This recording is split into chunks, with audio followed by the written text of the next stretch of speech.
October 20th, an African showdown. The Game Boy is looking to delete another game.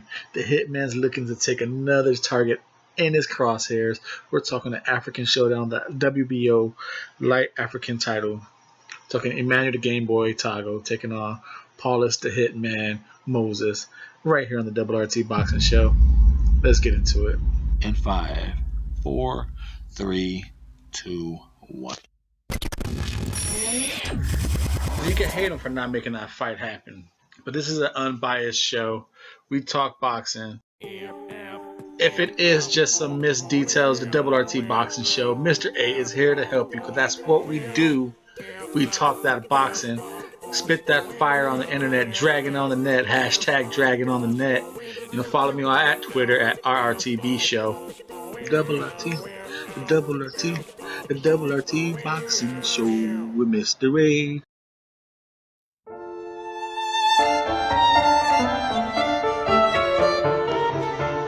Yes, sir. Yes, sir. Yes, sir.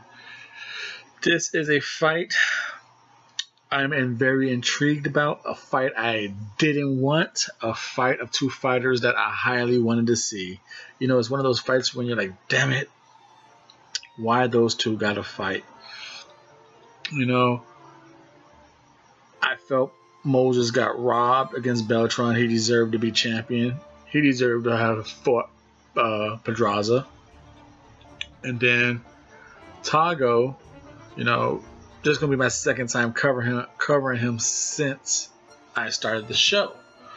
And I know that the first time I covered him, he was off a year and a half. You know, I watched, and during that research, I watched like 3 of his fights. And then I watched the Saucedo fight. And it's obvious Saucedo was bitching towards the ref, complaining, and Tagoe wasn't quite himself. He was a little off. You know, so I was intrigued to see. Plus, you know, who doesn't like a cocky motherfucker? And it's obvious that Tagoe is the Ghanaian cocky motherfucker. You know, Ghanaian cocky motherfucker. You know, is he confident? Is he cocky? Or is he just a nice milkshake of both? You know, comes in flamboyant. He reminds me of you could say the U.S. Adrian Broner. You could say the U.K. O'Hara Davis. He has that aura of him in the ring. He meant more of a O'Hara Davis, the way he fights. He puts his hands down. He'll crouch towards you. But he seems a little more elusive than O'Hara Davis. Now, like I said, I like what I see from Tagoe. He seems to be promising now. His career has not been out of Ghana, and he's fought nothing but mid-level to low competition for some Argentinians, some Chileans, some Nicaraguans, you know, all around the world where you could find low-level competition but get fights real good. His record is 28-1. His only loss was his very first fight, so he's been on like a 27 fight winning streak. But you know, looking at his record, you know, I'm not a boxing historian, but there's definitely no one on here that I know. It's a lot of losing records on here, or subpar winning records. I guess to me, the highest names I recognize, and since doing this show, was Fana. His last 2 fights, actually, Fana and Saucedo. Saucedo I recognize just from doing film researches, and Fana from Flanagan. So those were his 2 ones. Now, he comes in at the age of 29, a record of 28-1, 14 KOs. His 1 loss has been KO'd once. 205 rounds, 48 knockout ratio, 29 years of age, orthodox at 5'8". Now, I don't know about his height, because Moses, who comes in at 40-4, 25 KOs out of his 4 losses, he's been KO'd once. He's 5'6", little mass, with a 72.5-inch reach. After 40 years, but 5'6". He looked taller than Beltran, and Beltran was like 5'7". So I don't know if he's really going to be 2 inches shorter than Tagoe on that one. 306 rounds of experience, 56 knockouts. So he's the harder hitter and the more experienced fighter, and to me has definitely been in there with better competition than Tagoe. Now, defensively, I think Moses keeps the range and the gap, and I think he used the ring better. While Tagoe, I would definitely say, is the more slipperier one with the waist movement, head movement. But you know, he fights with his hands down. So he does the whole Prince Nassim thing, you know, lean back, cockiness. Like I said, he's fought weaker competition, so he's been able to get away with that. But overall, I'm going defensively just through technical boxing sense with Moses. The gap control, the ring four-corner defense, offense type movement. I'm going to judge what I see Tagoe does, fight with his hands down. So from the offense to defense transition, there is a way to hit him. You know, now with legs and feet, Moses is the more technical fighter. He seems to have himself set up for the ones and the twos. But Tagoe, like he fights, he's unorthodox. He leaps. He leaves himself off balance. It works for him, but it can work against him. So again, you know, I never see him. Like I said, he purposely does it.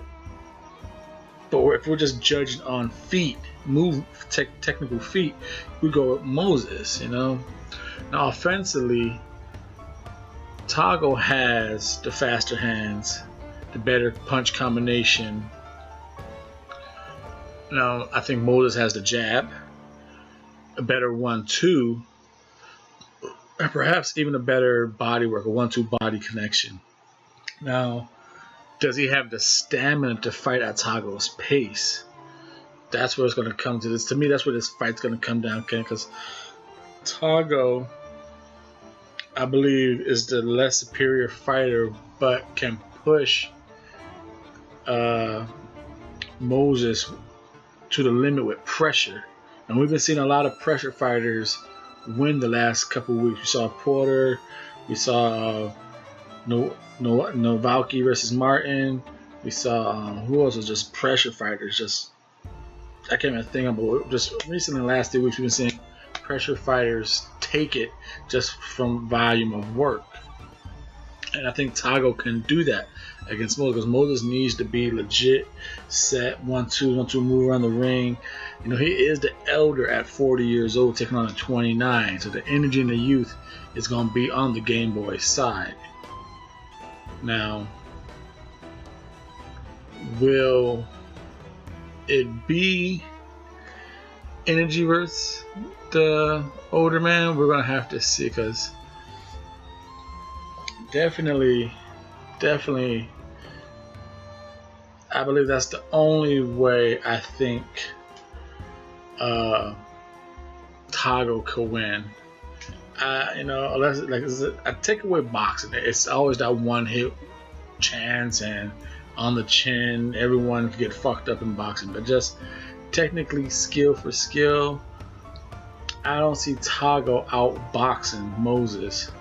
Now, can he just pressure him with volume and keep the old man's handcuffed? Yes, he can. Now, to me, Tagoe will have to just pressure, and work the body. Pressure, throw hand speeds and work his body. And I think I'm going to go with Moses on this. I want to go with Moses on the upset.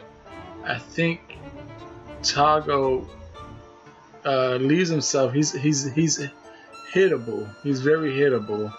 If he's not throwing with speed and leaving, like I said, he has gaps in his control, his delivery, and I think Hitman's gonna keep him at bay with the jab, and then just throw that backhand right down the pipe like he was catching Beltran with.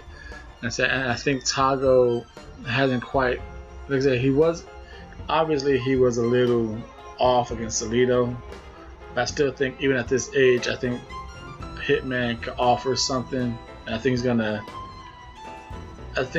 gonna get Tagoe with some nice and just hit him and fight him where Tagoe's not used to being hit. You know, this is experience. He's not used to being fought with craft and technical like this. Now, like I said, if Tagoe wins, I think he's just gonna pressure him and just outpoint him and just tire the Hitman down, maybe catch him with something, maybe possibly knock him out, because he does have the power. But I just don't think Moses is quite the old man yet. I think he has 1 or 2 more in him. He looked good in Beltran, and I'm taking a guess that's going to be the same one coming into the ring. And I think he's gonna do what he did against Beltran, against Tagoe, and become the WBO African Lightweight Champion. Right here, this is a Double RT Boxing Show. I'm your host, Mr. A. Thank you for tuning in. Here's a thumbs up to you for your time and support. Bring it on back. Hope you thumbs up the show. Subscribe if you are not. Take the 500, and I don't know how many subscribers I got. It's like 517. Take it on up to 1,000, and I appreciate it. See you on the next one. Follow the show on Twitter at RRTB Show, at RRTB Show. Hashtag Dragon on the Net. We spit that hot shit.